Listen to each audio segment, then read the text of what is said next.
Confidence is the belief in. Confidence is having a strong and unwavering belief in one's ability to do or be. I like that. I see confidence mainly as the work you put in. You can't have confidence without the work. Work. You're gonna have to help me understand. So, for example, right, you have Michael Jordan. What gave him his confidence was him spending endless hours in the gym, working out every single day, working on the gym shot, working on his fadeaway, time and time again. And from that, his walk of life, that personified into everything else, right? Interviews and everything. So you tell me what he did to get his confidence, but what is confidence? Confidence is the aftermath of. So Pete, you got. Confidence is the aftermath of hard work and dedication to a particular field. Confidence is the aftermath of the work in a particular field. So what if you fail? Are you confident? If you fail, you might not be as confident, but you know that you put the work in and you dedicated your time and you committed yourself to a certain walk of life. You're telling me something that confidence creates, because I feel like he could be confident in the work before the end result, because Michael Jordan never stopped working. If you speak, he never stopped working. You know what I'm saying? Like, he continued to try to get better. So he had the confidence already to do the work. You know, he had the drive to do the work to help people get along. You know, try to bring along to level him up to his level. So. Is confidence created from the hard work? Confidence can also, failure could breed confidence. Okay. You know what I'm saying? Like, indeed. Repetition breeds confidence. Okay. Whether you fail or not. So, for example, I'm going to take women. Now, if I meet a woman and I get rejected, yep. Is that going to make me lose confidence? No, because she and I didn't hit it off. I could go to the next woman and the more I do, the more confidence it builds, because it's the reputation, it's the reps. Right. Reputation breeds confidence. Yes. Okay, I hear you. But what is it? Confidence? You can't. It's confidence is born from something. Before you have it, you have to not have it. Can you be born with confidence? I don't know. Do you feel you could be born with confidence? Now we're talking about consciousness. All right. If you put a child, if you got a baby, you have a baby's bottle. Put that baby's bottle on a high surface. That baby doesn't know that it's scared of heights. That baby just knows that it's there, it gets what it wants, and it has a process. Okay, I need to do what I need to do because you can see a baby logically. That's fearlessness. But here's what I'm saying, right? I'm talking about consciousness, right? That the child has the confidence to know the confidence. We're not talking about daddy mode. We talking about being confident, right? A child, they stand up, they fall. They stand up, they fall. They don't know.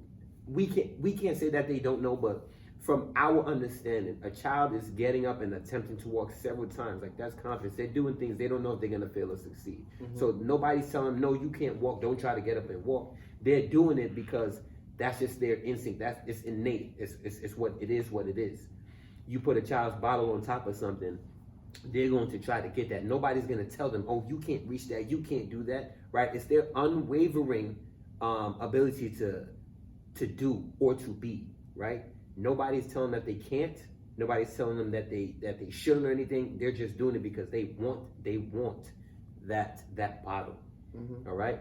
So when I say you're being confident or whatever, it's like no matter what, you're still going to do it. You don't have to do work to, we can't say that confidence is, I don't know if confidence can be taught. You know what I'm saying? But so like, I think what you're referring to when you mention the baby, that's more or less curiosity. So a baby. Are we only applying that because it's just a child? Are we only saying that because it's a child? I'm only going off the example you gave. Understood, but are you only saying that because it's a baby? Would you be applying that same term to if it was an adult? let me finish. Right. So you said that if a baby sees a bottle and he's determined to get the bottle, that's curiosity, that's hunger, whatever. When you have a baby is born fearless until something happens. Until a baby experiences pain, they will forever be fearless, confident, and curious. Now, a human knows better. Once you get to this point to know better, hear me out. Once you know better, you do better. You knew better, you do better. Now, with confidence, you have to know in order to be confident, right? We're not talking about being fearless. We're talking about going in there and knowing that you can accomplish something. I come into a pull-up competition, I do pull-ups, right? That's one of my things. I'm a calisthenics guy. If I know every day I do 100 pull-ups in under 1 minute, and we have a competition, and they say, hey, who can do 100 pull-ups in under 1 minute? I'm going to go to that pull-up competition with confidence. From the work I've been doing.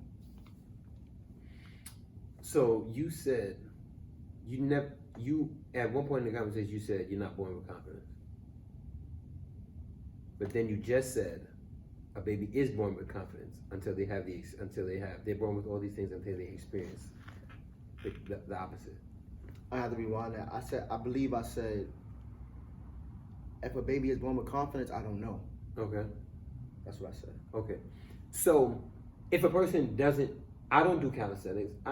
There's things that I don't do or whatever, but I know I'm confident in my ability to do, period.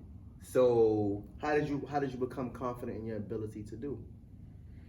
Just by knowing that I'm able-bodied. What is knowing? What is knowing? Knowing comes from doing. You can't know until you do. You can't know until you try. But you can't know until you fail. Right. And you can't know until you accomplish. Okay. So you're responsible for what you know, not for what you don't know. So once you say, I disagree. Okay. Once you say, can you do 50 push-ups? You can't answer that until you've tried it. But we're not talking about if you have the ability to do. We're just talking about confidence. What is confidence? That was where this conversation. And I get that part. Whether you have done it or not, whether it's something you've never experienced, the fact that you still can go in and not matter what somebody. Confidence is intangible. Confidence is completely intangible. Right. So I get that. Pride is intangible. All emotions are intangible. Exactly. But what causes you to have these things? Experiences. Okay. So where does confidence come from?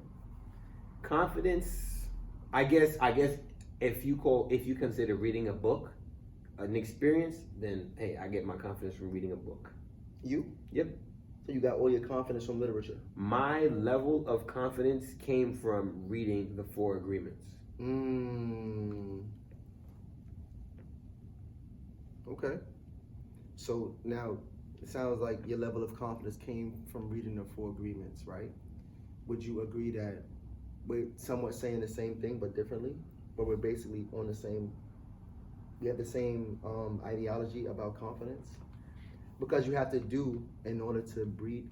That's why I brought up a child, right? Because I was at a place yesterday, right? This infant, he was an infant. There was something on top of the park bench, right? He had to climb on the chair to get what's on top of the table. Then he had to figure out how to climb back on the bench and then climb down. You know what I'm saying? So nobody told that child that he couldn't, he shouldn't. There was no negate that something what he was doing should be negated. He had the confidence that I can reach up, I can go get that thing and come down and get it. That's all psychological. Okay, so I don't know if he was taught what he was taught or what his experience was, but I'm looking at an infant as a young person whose experiences are very limited compared to an adult. All right, so just off the concept of time. Right. So to say confidence, I'm saying confidence is just your unwavering. I don't know what the consciousness of an infant is, but I do know that they believe they saw what they wanted, they went and got it. Right, but that all comes back to what I said earlier. Just like you're chasing a woman, you think you can get that woman?